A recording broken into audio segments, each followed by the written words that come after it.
नमस्कार साथियों, स्वागत है आपका हमारे इंग्लिश की तीसरी क्लास में, जिसमें आप पढ़ रहे हैं और हम पढ़ा रहे हैं आपको इडियम्स एंड फ्रेजेस। पिछली हमारी 2 क्लास हो चुकी हैं जिनका लिंक जो है डिस्क्रिप्शन में है। ठीक है दोस्तों, अब हम देखते हैं क्या है कि हम ऐसे ही पढ़ाते हैं, थोड़ा सा डिस्क्रिप्शन और लिंक में अंतर आ जाता है। चलो देखेंगे अभी हम। सबसे पहला आज के सबसे पहला ईडियम है हमारा ऑल ईयर्स। देखिए दोस्तों, आज की जो ईडियम्स हैं वो आपको बहुत ही सरल भाषा में बता दिए जाएंगे और ये सरल हैं, मतलब एक छोटा सा ही इनका अर्थ निकलेगा। ज़्यादा अपन को डीप में इसमें जाना नहीं है, बिल्कुल आराम से इसको पढ़ेंगे। सबसे पहला है आज का idiom all years. All years का मतलब क्या होगा दोस्तों? ऑल ईयर, जैसा ईयर्स का मतलब होता है कान, ऑल ईयर्स मतलब सभी कान। अब इसको थोड़ा सा संबंधित करके देखें कि किस तरीके से ये होगा। ऑल ईयर्स का मतलब होगा दोस्तों ध्यानपूर्वक सुनना, मतलब पूरे जितने भी कान हैं, 2 हैं अपने पास, 10 कान, 20 कान, 50 कान, 100 कान, जितने भी कान हैं, सब लोग जब इसको ध्यान से किसी बात को सुनते हैं तब उसको बोलते हैं ऑल ईयर्स। तो ऑल ईयर्स का अर्थ सीधा सीधा निकलता है ध्यानपूर्वक सुनना, किसी भी बात को ध्यानपूर्वक सुनना।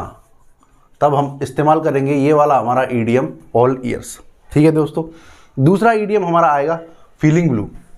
फीलिंग ब्लू, अभी फीलिंग ब्लू मतलब क्या है? Feeling sad, feeling happy. आप फीलिंग तो सबकी अलग अलग होती है, कभी कोई हैप्पी, कभी कोई खुश फील कर रहा है, कभी कोई दुखी फील कर रहा है। तो इसमें फीलिंग ब्लू, कभी कोई कलर को फील कर सकता है क्या कि फीलिंग ब्लू, मैं फीलिंग ब्लू कर रहा हूँ, ऐसा कैसे हो सकता है? तो देखिए, ऐसे तो रेड कलर क्रोध, जब आदमी को गुस्सा आता है तो वो लाल आगोबूला हो जाता है कि नहीं, ऐसे ही जब आदमी दुखी होता है तो वो नीला पड़ जाता है। इस तरीके से आप इसको समझ सकते हैं फीलिंग ब्लू। ब्लू कलर जो है वो हमारे दुख का सिर्फ वो होता है, क्या कहते हैं, साइन होता है, और रेड कलर हमारा गुस्से का साइन होता है। तो अगर आपके पास अब फीलिंग रेड अगर ईडियम आ रहा है तो आप समझ जाएंगे फीलिंग रेड मतलब वो गुस्सा फील कर रहा है। अगर फीलिंग ब्लू है तो इसका मतलब वो दुखी फील कर रहा है। कुल मिला के फीलिंग सैड है, फीलिंग सैड। ठीक है दोस्तों, अब थर्ड वाले ईडियम पे हम चलते हैं, having a blast. Having a blast मतलब, ब्लास्ट मतलब आप समझते हैं टेररिस्ट वगैरह जो ब्लास्ट कर देते हैं, कहीं बॉम्ब ब्लास्ट करते हैं। ये वो वाला ब्लास्ट नहीं है दोस्तों, ये वो वाला ब्लास्ट नहीं है। आप इसको इस तरीके से रिलेट नहीं करेंगे।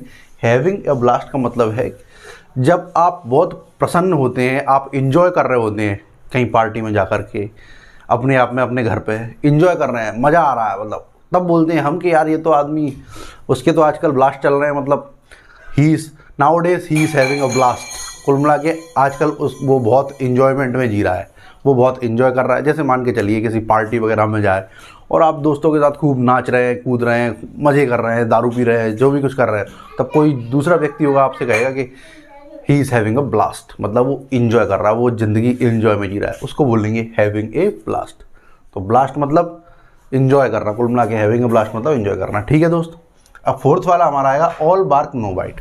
ये सिंपल सा है क्योंकि इसमें इसके शब्दों में ही इस ईडियम का अर्थ छुपा हुआ है। ध्यान से देखेंगे, ऑल बार्क नो बाइट मतलब सब बार्क करेंगे पर नो बाइट यानी काटेगा कोई नहीं। कुल मिला के इसका अर्थ ये है कि जो कुत्ते भौंकते हैं वो काटते नहीं हैं, जो कुत्ते भौंकते हैं वो काटते नहीं है, नो बाइट। भौंकने वाले कुत्ते कभी काटते नहीं, ये इसका सादा सा अर्थ निकलता है। इस तरीके से इसको ऐसे भी रिलेट कर सकते हैं कि गरजने वाले बादल बरसते नहीं। जो आदमी चिल्लाता है या बेमतलब बातें करता है वो कभी आपको नुकसान नहीं पहुंचाता। बात को समझ में आ रहा है? चिल्लाने वाले लोग कभी घातक नहीं होते, भौंकने वाले कुत्ते कभी काटते नहीं, गरजने वाले बादल कभी बरसते नहीं। जो हम इस तरीके का ईडियम हिंदी में इस्तेमाल करते हैं ये उसी का इंग्लिश अर्थ है। क्लियर है? इसमें कोई दिक्कत आपको आएगी नहीं, मुझे लगता है सिंपल है। अब फिफ्थ वाला देखेंगे, ग्रेट माइंड्स थिंक अलाइक। ये थोड़ा ध्यान से समझने वाला ईडियम है दोस्तों, इसको थोड़ा ध्यान से समझें। ग्रेट माइंड्स थिंक अलाइक, इसका मतलब क्या होता है दोस्तों? ग्रेट माइंड्स मतलब 2 लोग जिनका दिमाग तेज़ है, ग्रेट माइंड्स वाले हैं, जो 2 या 3 या 4 या 5 जितने भी हैं, वो सब लोग, उनकी थिंकिंग एक जैसी होगी। जैसे जितने भी बड़े बड़े इंटेलिजेंट लोग होते हैं, सब लोग एक तरीके से एक ही जैसा सोचते हैं। मान के चलिए कोई विशेष डिसीजन किसी मैटर पे लेना है तो जो बुद्धिमान लोग होंगे वो उस बारे में वैसे ही विचार रखेंगे जैसा सब लोग, जैसा बुद्धिमान लोग रखते हैं। उनका अलग ही किसी चीज़ पे उनका अलग ही विचारधारा होगी, और जो कम बुद्धिमान होंगे उनकी अलग विचारधारा होगी। तो सिंपल सी बात यह है कि ग्रेट माइंड्स थिंक अलाइक मतलब जो लोग बुद्धिमान होते हैं, 4-5 लोग जितने भी हैं, उनकी सोच एक जैसी होती है, वो एक जैसा ही सोचते हैं किसी भी विषय में। व्यापारी हैं, बड़े बड़े जो व्यापारी हैं वो किसी विषय पे एक जैसा सोचेंगे, वो सोचेंगे नहीं, वो भी ऐसा ही सोचेगा कि हाँ यार, तब उस वक्त ऐसा इडियम इस्तेमाल किया जाएगा, great minds think alike. Alike मतलब होता है एक जैसा सोचना, एक जैसा सोचना। सिंपल है दोस्तों।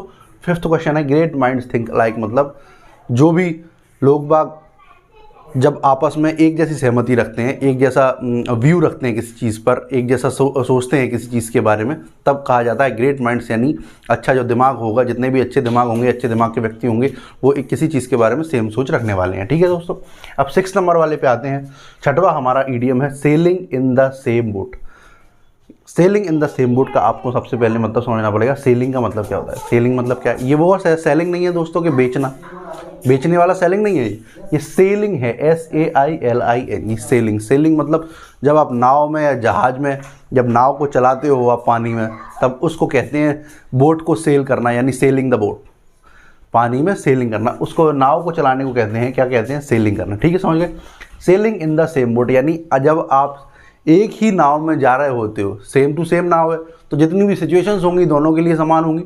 जब आप एक ही नाव में सवार होंगे दो लोग, तो जितनी भी समुद्र में सिचुएशंस आनी है या नदी में जितनी भी सिचुएशंस आनी है, दोनों को सेम फेस करना है, दोनों की स्थिति सेम होगी। तो जब जो भी व्यक्ति एक जैसे हालात में होते हैं, तब उनके लिए बोला जाता है कि selling in the same boat, यानी वो दोनों लोग एक ही नाव में सवार हैं। कुल मिला के बात जो है, वो दोनों एक ही हालत से जूझ रहे हैं, उनकी समस्याएं एक ही जैसी हैं, उनकी खुशी है वो भी एक जैसी है, मतलब वो उनकी एक जैसी समस्याएं। जैसे मान के चलो किसी पे 1 लाख रुपए का कर्जा है, किसी पर 1.5 लाख रुपए कर्जा है, तो दोनों कर्जे में ही है, तो दोनों selling in the same boat चल रहे हैं इस समय, दोनों एक ही नाव पर सवार, दोनों की हालत एक जैसी है, तब ये ईडियम इस्तेमाल किया जाएगा, sailing in the same boat. 7वां है पुलिंग वंस लेग। सिंपल सा है, इसमें कोई दिक्कत नहीं आना चाहिए आपको, बहुत सरल है, इसको ध्यान से समझेंगे थोड़ा सा। पुलिंग का मतलब होता है खींचना, वंस लेग मतलब वंस का यहाँ पे मतलब एक नहीं है, वन का मतलब है किसी का, लेग मतलब टांग, तो किसी की टांग खींचने को बोलते हैं पुलिंग वंस लेग। सिंपल सा है, हिंदी में हम इसको बोलते हैं किसी को टांग खींचने को। टांग कब खींचता है कोई, किसी का मजाक उड़ाना या कोई आगे बढ़ रहा हो उसको परेशान करना, उसको टांग खींचना बोलते हैं। सिंपल सी बात है, आप लोग इजीली समझ सकते हैं, पुलिंग वंस लेग मतलब किसी की टांग खींचना, सरल सी बात हो गई। 9th वाला देखेंगे, ring a bell in one's mind. One मतलब यहाँ पे किसी का ही है, या मेरा या किसी और का, किसी के बारे में भी ये ईडियम जब इस्तेमाल किया जाएगा वही यहाँ पे इस्तेमाल कर दिया जाता है। ठीक है, समझ गए।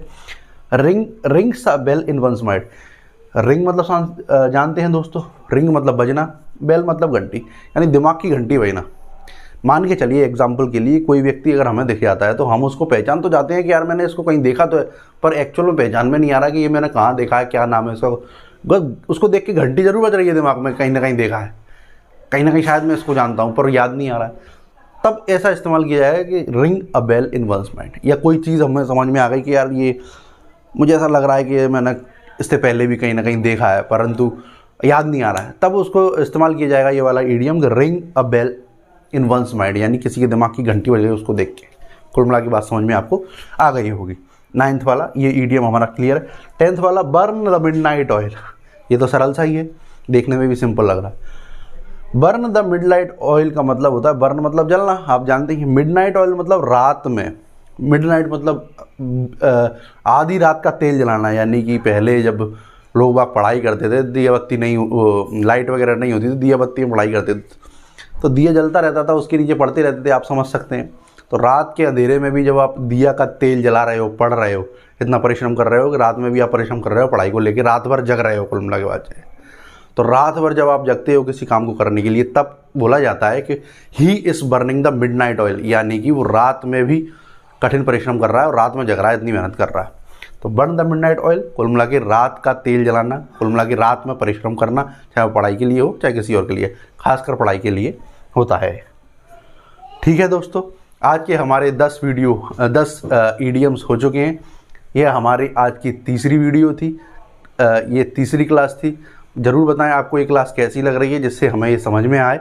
आप प्लीज़ कमेंट करें, समझाएं कि इसमें कोई कमी आ रही हो, किस तरीके से इसको इम्प्रूव किया जा सकता है, या फिर जो भी इस समय चल रहा है बहुत अच्छा चल रहा है, बिल्कुल हमें बताएं। आपके सारे कमेंट पढ़े जाते हैं।